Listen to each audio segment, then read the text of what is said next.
नमस्ते भैया जी। जो रात को आपने मुझे पल्पिटेशन के लिए इलाज बताया था, मैंने मिश्री और 4 छोटी इलायची चबा के खाई तो मुझे काफी आराम मिला। लेकिन भैया जी मेरा एक और उपचार कर दीजिए। मुझे 1-2 दिन से ऐसे महसूस हो रहा है जैसे बहुत कमजोरी महसूस हो रही है और साथ में कभी कभी पैल्पिटेशन महसूस होती है। थोड़ा सा भी उठ के काम करती हूँ तो जैसे टांगों में जान नहीं है, उठ के काम करना मुश्किल हो रहा है, तो बहुत कमजोरी महसूस हो रही है। तो कृपया भैया जी कुछ बता दो मुझे। वंदे मातरम भैया जी, मैं आपकी बहुत आभारी हूँ। आपने जो मुझे दवाई बताई थी उससे मुझे 70% आराम आ गया है। मुझे सांस लेने में प्रॉब्लम होती थी, बिल्कुल भी बनता था, मेरे को बेचैनी घबराहट होती थी, सिर में दर्द, चक्कर रहता था और मुझे हाथ पैरों में भी मतलब बहुत कमजोरी लगती थी।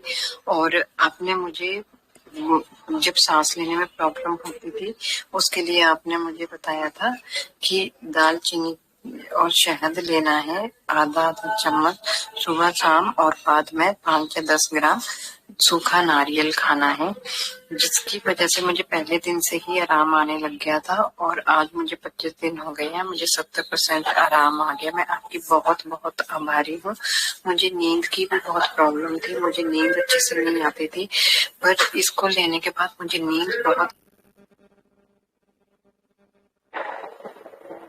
नमस्कार गोविंद भैया, मैं विनोद कुमार कुशवाहा। आशा गर्भधारण के लिए तो आपने जो औषधि बताया था उसमें लौंग भी लिखे थे आप। तो मैं पहले भी राजीव भाई का व्याख्यान सुनकर लौंग का प्रयोग कर रहा था। रात को 4 लौंग फुलाकर छोड़ देते थे और सुबह पानी को पी जाते थे और लौंग खा जाते थे।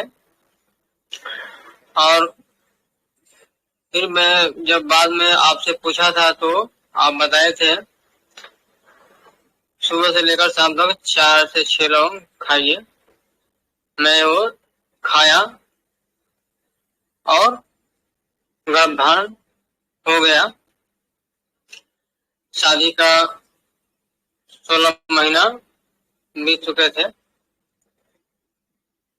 और मेरा एज 32 साल है।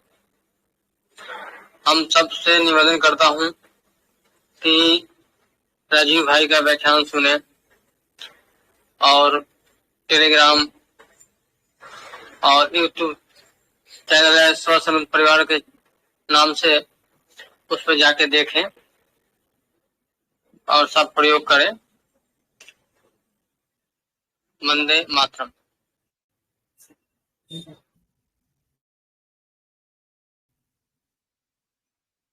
मुझे गोविंद जी का थैंक यू बोलना था। मेरे गले में काफी दर्द था और कुछ सटका भी नहीं जा रहा था। 2 दिन से काफी परेशान था मैं, पर इन्होंने बताया कि साबुत धनिया, देसी घी और मिश्री को उबालकर घी और मिश्री को उबालकर गरारे करने हैं। मैंने वो करा और मुझे एक ही दिन में काफी फर्क है। तो थैंक यू अगेन भैया जी।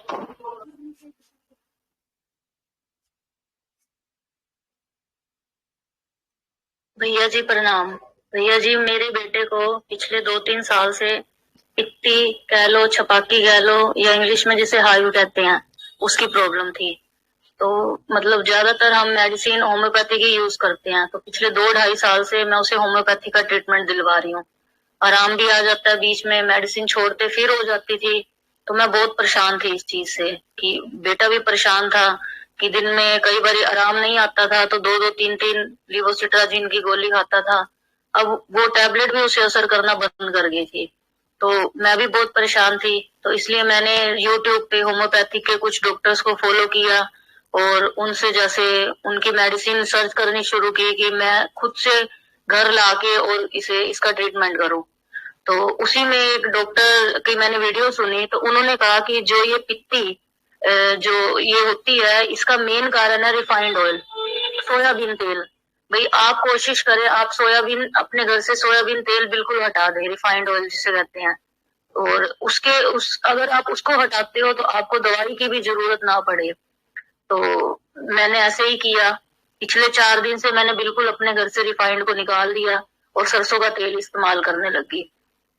तो 3 दिन में मेरे बेटे को 99% आराम आ गया है। उसे खारिश नहीं हुई, ना उसने गोली खाई है, सिर्फ उसे 1% खारिश रह गई अब।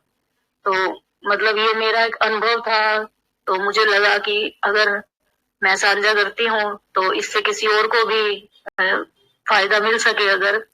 और मैं ये भी सोच रही हूँ अगर एक सिर्फ 3 दिन से रिफाइंड तेल बदलने से उसे इतना फर्क पड़ गया है, तो हमने जो सरसों तेल शुरू किया तो हमारी भी बॉडी में वो काफी फर्क करेगा। तो मुझे लगा कि मैं ये अपना अनुभव आपसे शेयर करूं। प्रणाम भैया जी।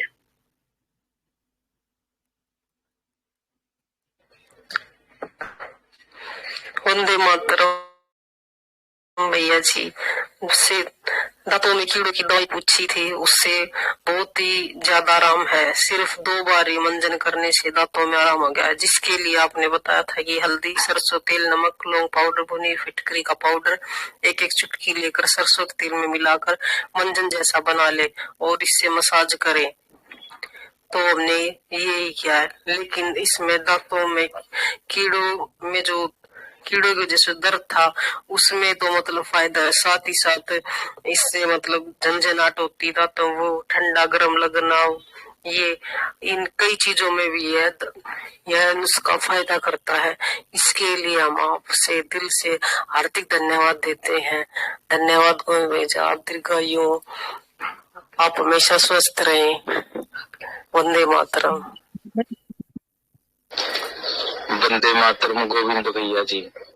मैंने आपसे कल पूछा था ना जी कि मेरा सिर चकरा रहा है, जैसे मैं बैठ के उठता हूँ तो चक्कर आता है जी, और अगर मैं आंखें बंद करके लेट जाता हूँ तो सिर घूमने लग रहा, और जैसे गर्दन में नीचे करके ऊपर को करता हूँ तो चक्कर सा फील होता है। चलते टाइम भी लेफ्ट साइड से ऐसे मतलब के चक्कर सा फील हो रहा था जी मेरे को। तो जो आपने नुस्खा बताया था ना जी मेरे को रसोई घर से, उसमें अपने लौंग और दालचीनी और छोटा सा टुकड़ा गुड़ का और आधा चम्मच सेंधा नमक, उसको मैंने 1 गिलास पानी में मिला के उबाल के, जब वो आधा गिलास रह गया, एक जैसे काढ़ा बन जाता है वैसे सिप सिप करके पी लिया जी, और मैं एक ही खुराक से ठीक हो गया एकदम ओके। फिर उसके बाद मैंने रात को भी पी लिया था एक बार, आपने बोला था कि 2-3 बार पी लेना, तो मतलब मैं पूरा ठीक हूँ जी ओके। तो अब कल से कोई प्रॉब्लम नहीं है, बिल्कुल भी एकदम ठीक है जी। ठीक है जी, तो मैं यही कहना चाहता हूँ गोविंद भाई जी, आपका बहुत बहुत धन्यवाद जी।